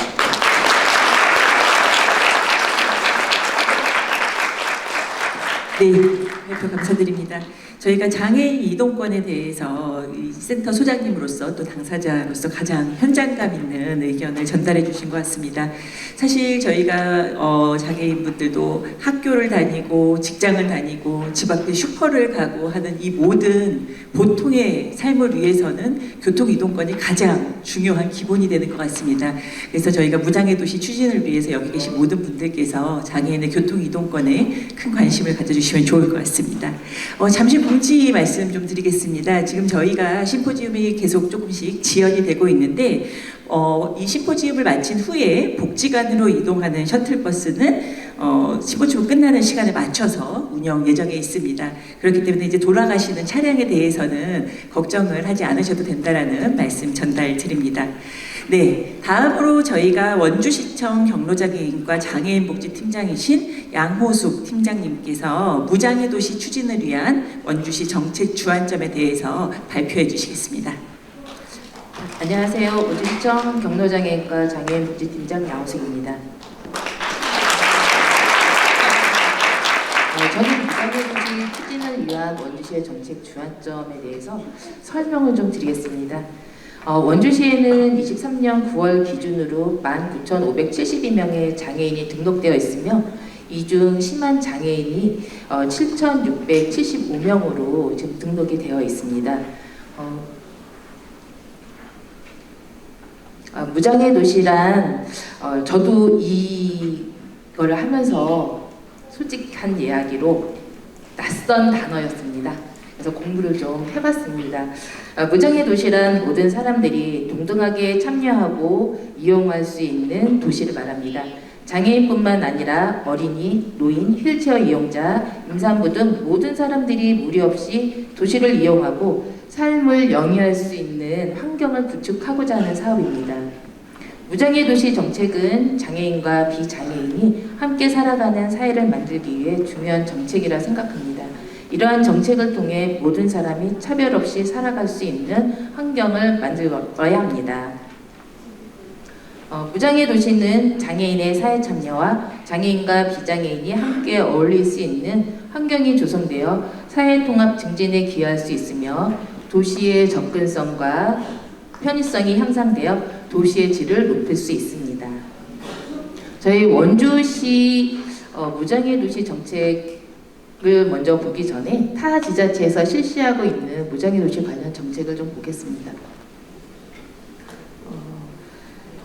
인구 78만 명인 부천시에서는 공공공간 유니버셜 디자인 확대, 그리고 생활 속 디지털 대형터 확대, 고령 친화 안전 하우징 사업, 저상버스 운영 확대, 보행환경 개선 사업 및 보안 대체 의사소통 마을 조성 사업을 지금 현재 실시하고 있습니다. 그리고 속초시에서는 이게 속초시가 보니까 강원도에서 최초로 무장애 도시 관련 조례를 만들었더라고요. 근데 지금 현재까지 사업은 진행이 되지 않고 있고 24년도 내년에 무장애 도시 조성위원회를 운영할 예정이라고 합니다.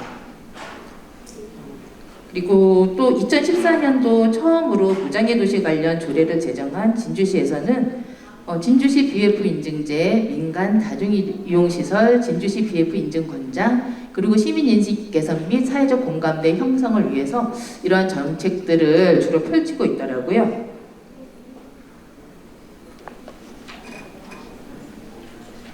다음은 저희 원주시에서 지금 시행하고 있는 장애인 관련 정책에 대해서 설명을 좀 드리겠습니다.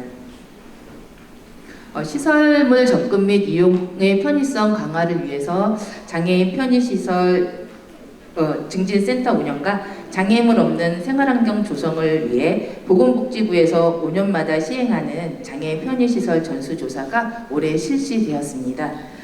장애인 편의시설 센터에서는 편의시설 관련 현장 지도 및 통보, 편의시설 실태 조사 및 상담, 편의시설 설계 도서 검토 지원 등을 하고 있으며 또한 일상생활에서 안전하고 편리하게 시설과 설비를 이용할 수 있도록 공공건물 등의 장애물 없는 생활환경 BF 인증을 시행하고 있습니다.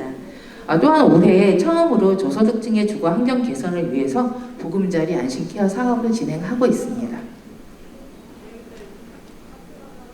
또 일상생활에서의 이동권 보장을 위해서는 예산하는 사업으로는 장애인 생활이동지원센터에서 세대의 출퇴근 차량을 지원을 하고 있으며 시설관리공단에서 관리하고 있는 37대의 교통약자 특별교통수단이 운행되고 있습니다. 또한 대중교통과에서는 12대의 교통약자 임차 택시를 운영하여 장애인들의 이동을 돕고 있습니다. 또 장애인에 대한 주차 편의 제공과 지방자치단체 조례에 의한 공용 주차장 요금 할인 등 혜택을 제공하기 위해 장애인 자동차 표지를 제작하고 있으며 전동보장구 이용자들의 이동 편의를 위해 장애인 전동보장구 급속 충전기를 읍면동 행정복지센터, 공공기관, 병원 등 40개소에서 운영하고 있습니다. 저희 장애인 인식 개선을 위해서 전 직원 대상으로 장애인 인식 개선 교육을 온라인 및 대면 교육을 실시하고 있으며 10월 20일 이번 주에 직원 대상으로 강원발달 장애인 지원센터에서 장애인 인식 개선 대면 교육을 실시할 예정입니다. 이게 참고 자료는요. 지난 4월에 피어라 풀코트에서 실시한 문화예술 특화형 장애 인식 개선 교육으로 진행된 미드 콘서트 장면입니다. 이게 시청 로비에서 1층 로비에서 점심 시간을 이용해서 진행이 되었습니다. 장애인 보장금 및 보조기 지원을 통해서 지속적이고 안정적으로 보장구를 사용할 수 있는 환경을 조성함으로써 장애인의 기본적인 이동권을 보장하고 사회참여 활동을 지원하고 있습니다. 또한 저소득 장애인에 대해서 장애인 비급여 보장구에 대해 원주시 추가 지원을 계획하여 현재 보건복지부와 협의 중에 있습니다. 장애인에게 일자리를 제공하여 사회참여 확대와 소득 보장을 도모하고 근로 연계를 통한 장애인 복지 실현을 위해 장애인 일자리 지원 사업에는 현재 일반형 일자리에 45명, 그리고 시간제 일자리에 70명,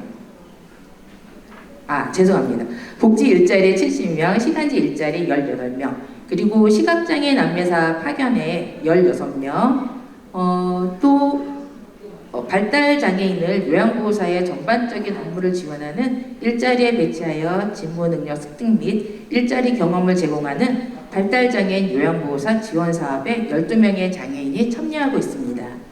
또한 동료상담, 자조모임 등 동료 지원 활동을 통해 비경제 활동 상태에 있는 중증 장애인의 취업 의욕을 고취하여 경제 활동을 촉진하고자 중증 장애인 지역 맞춤형 취업 지원 사업을 2020년부터 원주시에서 시행하고 있습니다.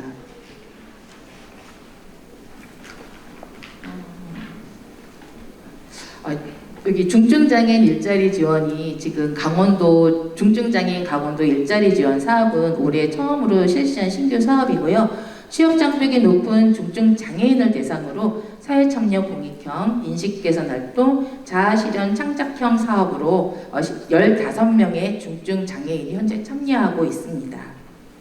2021년부터 강원도 신규 사업으로 실시하고 있는 장애인 고용 촉진 장려금 지원을 통해 장애인 일자리 확대 및 소득 보장을 지원하고 사업주의 재정적인 부담을 덜어주어 지속 안정적인 장애인의 고용 창출을 위해 노력하고 있습니다. 공감하고 소통할 수 있는 사회 분위기 조성을 위해서는 의사소통에 어려움을 겪는 청각 언어 장애인에 대해 수어 통역 및 상담 서비스를 제공하여 일상생활과 사회생활을 원활하게 할 수 있도록 도모하고 있고요. 장애인 등록증 수령을 위해서 장애인이 읍면동 행정복지센터를 예방하던 것을 생략하고 현재는 우편 개별 배송 서비스를 실시하고 있습니다. 또한 가족 구성원의 부재로 혼자 음식 조리 및 규칙적인 식사가 어려운 장애인 가정을 위해서 반찬을 배달하는 장애인 무료 급식 사업을 실시하고 있으며 장애인 대중 목욕탕 이용에 따른 불편 해소 및 쾌적한 삶을 제공하기 위해 장애인 전용 목욕탕을 운영하고 있습니다. 이상으로 원주시 장애인 정책에 대해서 설명을 드렸습니다. 무장애 도시 조성을 위해서는 볼 때 공공기관이나 민간의 역할이 상당히 중요하다고 생각합니다. 무장애 도시 조성은 장애인과 비장애인이 함께 살아가는 사회를 만드는 데 필수적인 과제라 생각합니다. 원주시청은 장애인 단체와의 협력, 시민사회의 참여 확대 등을 통해 모든 사람이 차별 없이 살아갈 수 있는 무장애 도시가 조성될 수 있도록 노력하겠습니다. 감사합니다.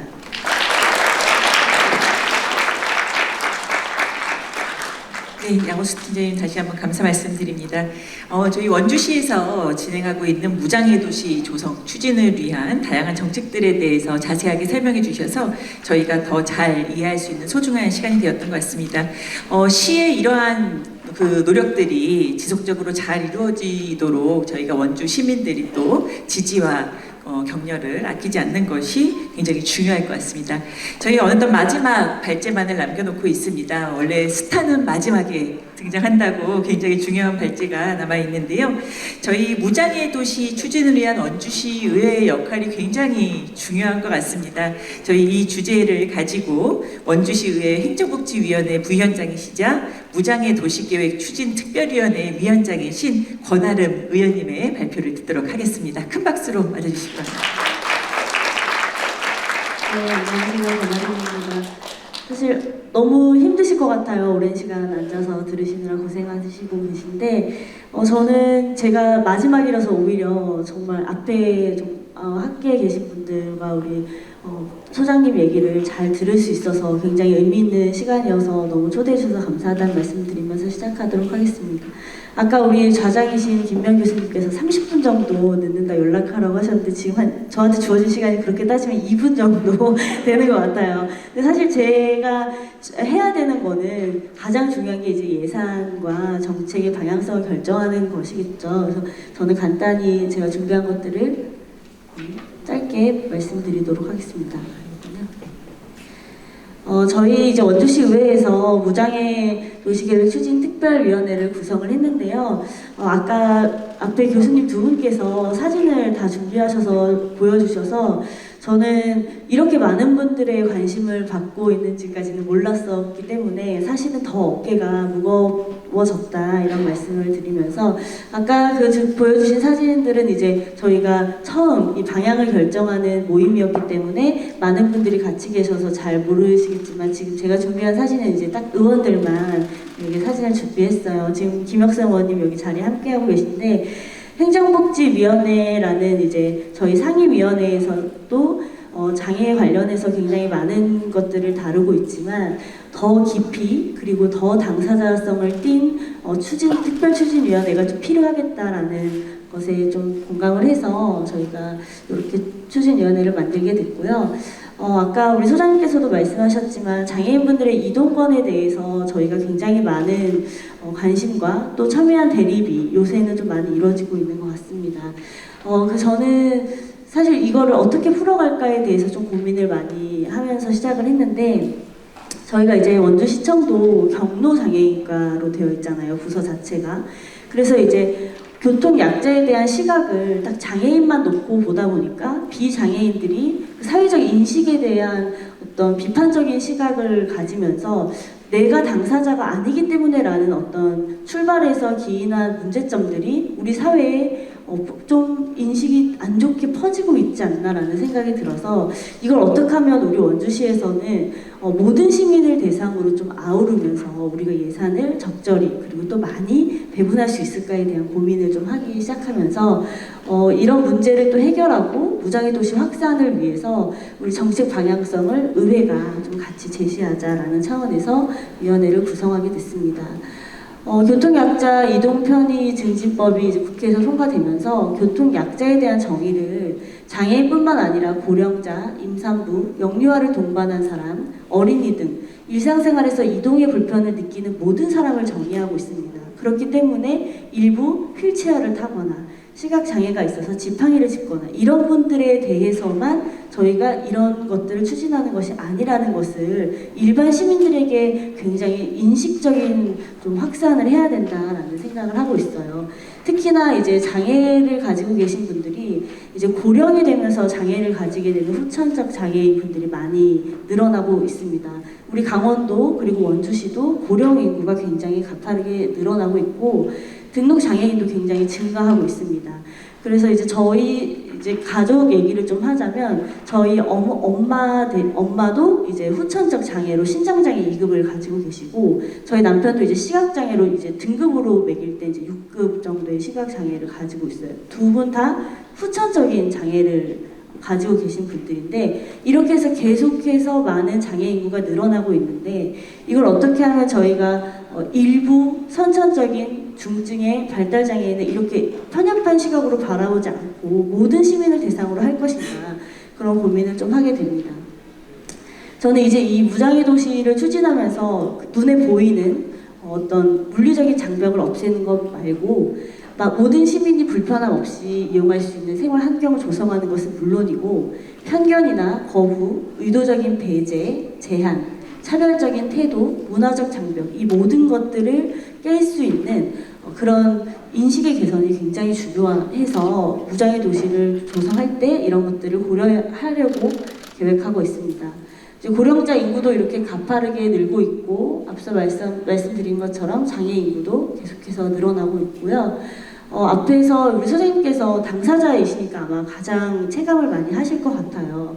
보시면 이제 교통약자 특별교통수단 운행 대수도 저희 이제 강원도 현황을 보면 이제 원주가 순천보다도 많고 강릉보다도 많은데 사실 원주에서 이용하시는 분들 입장에서는 굉장히 불편함이 아직까지 많은 현실입니다.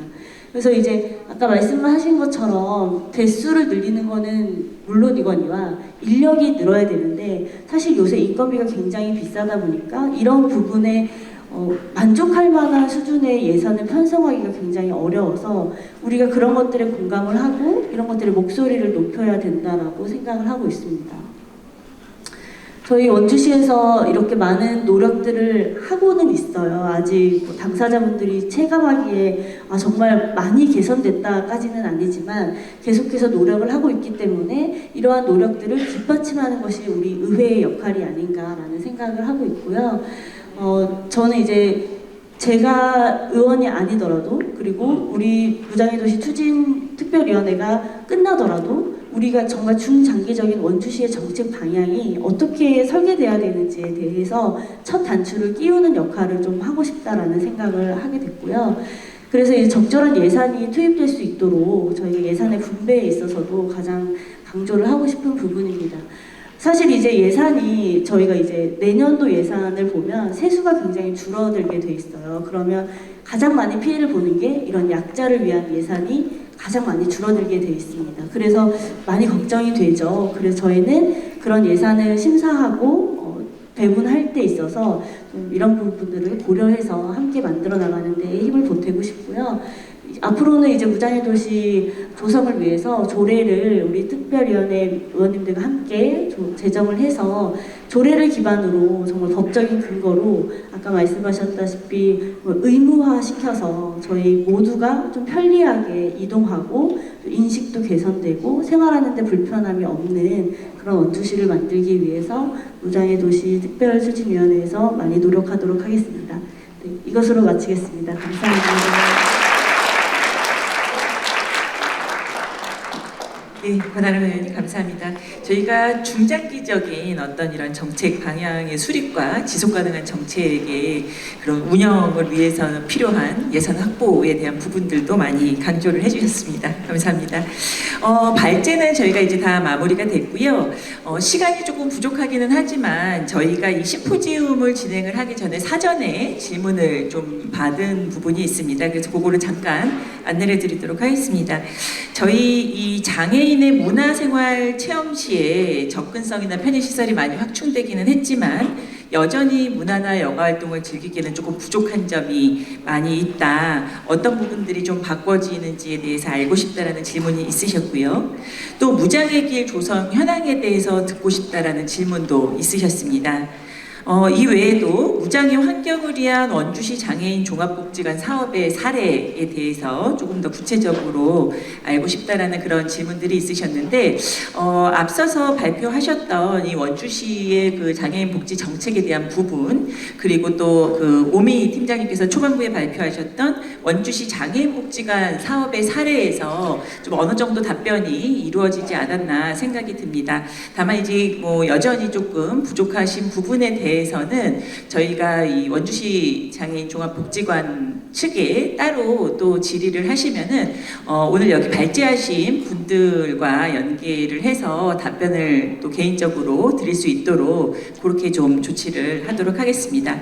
어느덧 마무리 해야 할 시간이 된 것 같습니다. 오늘 발제 맡아주신 저희 모든 발제자분들께 너무 감사를 드리고 이 심포지움을 통해서 저희가 원주시 장애인 종합복지관을 지역사회에 더욱 널리 알리고 더 나아가서 무장애 도시 그리고 무장애 마을 조성을 위한 민관학의 추진 노력이 한 발자국 더 성장할 수 있었다고 생각이 됩니다. 지금 여기 계시는 모든 분들께서 앞으로도 지속적인 관심 부탁드리고 그 중심에서 헌신하는 원주시 장애인 종합복지관에 더 많은 아낌없는 지지와 격려, 후원을 부탁드리겠습니다. 끝까지 함께해 주신 모든 분들께 감사드립니다. 고맙습니다.